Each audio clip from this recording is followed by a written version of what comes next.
Hello good morning. നമ്മൾ discuss ചെയ്യാൻ പോകുന്നത് ഇന്നത്തെ മാർക്കറ്റിനുള്ള പ്രീ മാർക്കറ്റ് അനാലിസിസ് ആണ്. ഓക്കെ, സോ പോസ്റ്റ് മാർക്കറ്റിനെ കുറിച്ച് പറയുകയാണെന്നുണ്ടെങ്കിൽ ഇന്നലെ മാർക്കറ്റിൽ സം കൈൻഡ് ഓഫ് ഒരു നമ്മൾ പ്ലാൻ ചെയ്ത പോലെ ചെറിയൊരു റിവേഴ്സൽ വന്നു. ഈ സോണിലായിരുന്നു നമ്മൾ ട്രേഡ് എടുത്തിരുന്നത്. അപ്പോൾ അതൊരു മന്ത്ലി എക്സ്പയർ ചെയ്തുകൊണ്ടും അധികം റിസ്ക് എടുക്കാത്തതുകൊണ്ടും നമ്മൾ ചെറിയൊരു പ്രോഫിറ്റ് എടുത്തിട്ട്, അതായത് ഒരു യൂഷ്വൽ ടാർഗറ്റ് അതെടുത്ത് മാർക്കറ്റിൽ നിന്ന് സേഫ്ലി നമ്മൾ എക്സിറ്റ് ചെയ്ത് മാറി. ഇപ്പോൾ ഒരു സിറ്റുവേഷൻ നോക്കുകയാണെന്നുണ്ടെങ്കിൽ മാർക്കറ്റിൽ ഇന്നലെ മന്ത്ലി എക്സ്പയറി സെൻസെക്സിലായിരുന്നു. നിഫ്റ്റിയിലും ബാങ്ക് നിഫ്റ്റിയും ഫ്രഷ് എക്സ്പയറീസ് ഓൾറെഡി സ്റ്റാർട്ട് ചെയ്തിട്ടുണ്ട് എക്സ്പയറീസ്. അപ്പോൾ ഇതിൽ മന്ത്ലി എക്സ്പയറി ആയിരുന്നു. മാർക്കറ്റിലൊരു ക്ലോസിംഗ് മെത്തേഡ് എന്ന് പറഞ്ഞു കഴിഞ്ഞാൽ മാർക്കറ്റിൽ കഴിഞ്ഞ ദിവസത്തെ പ്രീവിയസ് ഡേ ക്ലോസിങ്ങും ആ ഡേ ക്രിയേറ്റ് ചെയ്തിട്ടുള്ള സ്വിങ്ങും ഡയറക്റ്റ്ലി മാർക്കറ്റ് ബ്രേക്ക് ഡൗൺ ചെയ്ത് നിൽക്കുന്ന കണ്ടീഷൻ ആകുമ്പോൾ ഡെഫിനറ്റ്ലി ഇവിടെ സെല്ലർ ഉണ്ടാവത്തുള്ളൂ. ഓക്കെ, പിന്നെ അതേപോലെ തന്നെ ക്ലോസിംഗ് കണ്ടോ, ബിലോ 82,500 ബിലോ ആണ് ഒരു ക്ലോസിംഗ് വന്നിട്ടുള്ളത്. അപ്പോൾ സെല്ലർ ഉണ്ട് എന്നുള്ളൊരു കൺസിഡറേഷൻ, ഇവിടെ ബയ്യർ ഉണ്ട് എന്നുള്ളൊരു റിയലൈസേഷൻ നമുക്ക് വരും. കാരണം 82,000 അവിടെ എക്സാക്ട്ലി മൾട്ടിപ്പിൾ സപ്പോർട്ട് എടുത്ത പോലെ. ബട്ട് ഈ ഇൻഡെക്സിൽ മന്ത്ലി എക്സ്പയറി നടന്നതുകൊണ്ട് ഇതിനെ വല്ലാണ്ട് കൺസിഡർ ചെയ്യാൻ പറ്റത്തില്ല. അപ്പോൾ ബാക്കിയുള്ള എല്ലാ ഇൻഡെക്സുകളും നോക്കുമ്പോൾ ഈവൻ നിഫ്റ്റിയിൽ എന്ന് പറഞ്ഞാൽ majorly market multiple breakdowns നടന്നിട്ടുണ്ട് ഇന്നത്തെ ദിവസം മാത്രം. അപ്പോൾ ആ ഒരു കണ്ടീഷനിൽ മാർക്കറ്റിൽ ഓപ്പൺ ചെയ്തു. അതേപോലെ തന്നെ ആ ഡേ സ്വിങ് മാർക്കറ്റ് ക്രിയേറ്റ് ചെയ്തിട്ടുണ്ട്.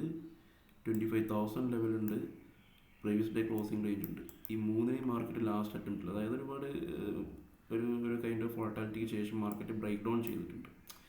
അതൊരു ഡയറക്റ്റ് ബ്രേക്ക് ഡൗൺ ആണ്.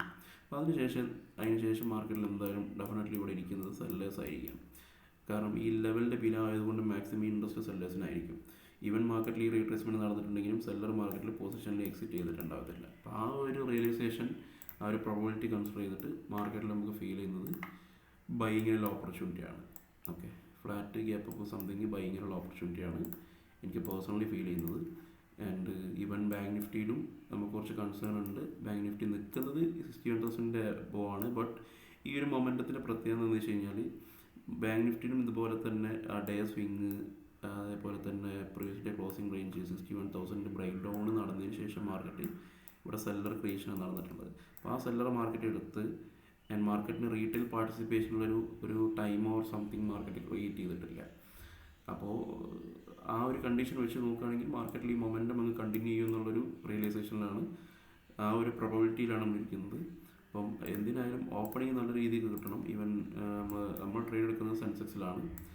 അപ്പോൾ ആ ഒരു കണ്ടീഷൻ വെച്ച് നോക്കുമ്പോൾ മാർക്കറ്റിൽ എന്ത് കിട്ടണം? ഫ്ലാറ്റ് ഗ്യാപ്പ് അപ്പ് അത്രയ്ക്ക് ബെറ്റർ അല്ല, എന്നാലും കൺസിഡർ ചെയ്യാം. ഗ്യാപ്പ് ഡൗൺ ഇവിടെ വരെ ഓക്കെയാണ്. ബിലോ ഇതിൻ്റെ ബിലോ പോയി കഴിഞ്ഞാൽ ഡയറക്റ്റ്ലി സെല് ചെയ്യാൻ എനിക്ക് എന്തായാലും പ്ലാനില്ല. കുറച്ച് വെയിറ്റ് ചെയ്യും. മാർക്കറ്റിൽ ഇങ്ങനെ മാർക്കറ്റ് റിയാക്ട് ചെയ്യുന്നതോ സംതിങ് എന്തെങ്കിലും ചെയ്യുന്നുണ്ടോ, ഇങ്ങനെ കവറപ്പ് ആവുന്നുണ്ടോ, അതോ കണ്ടിന്യൂസ് സെൽ ഓഫ് ആണോ എന്നുള്ളത് നോക്കും. ഇതിൻ്റെ ബിലോ പോയി കഴിഞ്ഞാൽ നമ്മൾ അൺപ്ലാൻഡ് ആണ്. 82,000 ബിലോ പോയി കഴിഞ്ഞാൽ അപ്പോൾ അത് നോക്കിയിട്ട് നമ്മൾ എന്ത് ചെയ്യുള്ളൂ, ബൈ ഓർ സെല്ല് മാർക്കറ്റിൽ കൺസിഡർ ചെയ്യുള്ളൂ. ഇതിൻ്റെ ബിലോ ഓപ്പണിംഗ് ആണെന്നുണ്ടെങ്കിൽ, എല്ലാത്തവശം ഫ്ലാറ്റ് ഓർ ഗ്യാപ്പ് ഡൗൺ ആണെന്നുണ്ടെങ്കിൽ ബൈയിങ്ങിന് ഓൾറെഡി നമ്മൾ പ്രിപ്പയർഡ് ആണ്. ഫ്ലാറ്റിന് ശേഷം റിജക്ഷൻ കിട്ടിയാൽ ഒന്നും കൂടി നമുക്ക് ബൈയിങ്ങിനൊരു പറ്റിയൊരു പ്രൈസ് ആക്ഷനായിട്ട് മാറും. ഈ ഫ്ലാറ്റ് കിട്ടി മാർക്കറ്റ് ഇത് ബ്രേക്ക് ഡൗൺ ചെയ്ത് മേലോട്ട് കവറപ്പ് ചെയ്തിട്ടുണ്ടെങ്കിൽ അതൊരു ബൈയിങ്ങിനുള്ളൊരു പ്രോബബിലിറ്റിയാണ്. ഗ്യാപ്പ് അപ്പിൽ പിന്നെ കുറച്ചൊന്ന് വെയിറ്റ് ചെയ്യണം. അപ്പോൾ അത് നോക്കിയിട്ട് വേണം ചെയ്യാൻ. ഇങ്ങനെയാണ് നമുക്കൊരു കാര്യങ്ങൾ വരുന്നത്. ഇപ്പോൾ സെൻസെക്സിലായാലും സപ്പോർട്ട് 82,000 ഉണ്ട് ആൻഡ് 82,500 റെസിസ്റ്റൻസ് കിടക്കുന്നുണ്ട്. ആൻഡ് എബവ് നോക്കുകയാണെന്നുണ്ടെങ്കിൽ 83,000 ഉണ്ട്. ഓക്കെ, നിഫ്റ്റിയിൽ നോക്കുകയാണെന്നുണ്ടെങ്കിൽ ഒരു മേജർ സപ്പോർട്ടുണ്ട്. അപ്പോൾ ഈ സപ്പോർട്ടിനൊരു ഇമ്പോർട്ടൻസും കൂടി ഉണ്ട്. ഇത് ഡേ ക്യാൻഡലിലുള്ള സപ്പോർട്ടാണ്. ചിലപ്പോൾ ഒരു മാക്സിമം ചാൻസസ് മാർക്കറ്റ് അത് റെസ്പെക്റ്റ് ചെയ്യാൻ ചാൻസസ് ഹൈ ആണ്. അപ്പോൾ ഇതാണ് 25,422 ഒരു സപ്പോർട്ട്, പിന്നെ റെസിസ്റ്റൻസ് ആയിട്ട് 25,538. ഓക്കെ, പിന്നെ മിഡിൽ ഒരു 25,500 ഉണ്ട്. അതൊരു റൗണ്ട് നമ്പർ ആയിട്ടാണ് റിയാക്ട് ചെയ്യുന്നത്. അതിനെ അങ്ങനെ ഒന്ന് വെച്ചിട്ടുണ്ട്. പിന്നെ അപ്പർ സൈഡ് നോക്കുകയാണെങ്കിൽ 25,621. ആൻഡ് ആഫ്റ്റർ ബാങ്ക് നിഫ്റ്റിയിൽ സിമിലർ ആണ്. ചേഞ്ചസ് ഒന്നുമില്ല, ഇന്നത്തെ സപ്പോർട്ടിൽ ചേഞ്ചസ് ഒന്നുമില്ല. ഒരു മിഡിൽ 61,000 ലെവലുണ്ട്. അപ്പർ സൈഡ് 61,290 ഉണ്ട്. ബിലോ 60,779 പറഞ്ഞ ലെവലുണ്ട് സപ്പോർട്ടായിട്ട്. ഓക്കെ, ഇങ്ങനെയാണ് സപ്പോർട്ട് ആൻഡ് റെസിസ്റ്റൻസ് കിടക്കുന്നത്. ഓക്കെ, ഇനി ആഫ്റ്റർ മാർക്കറ്റ് കാണാം. Okay, thank you.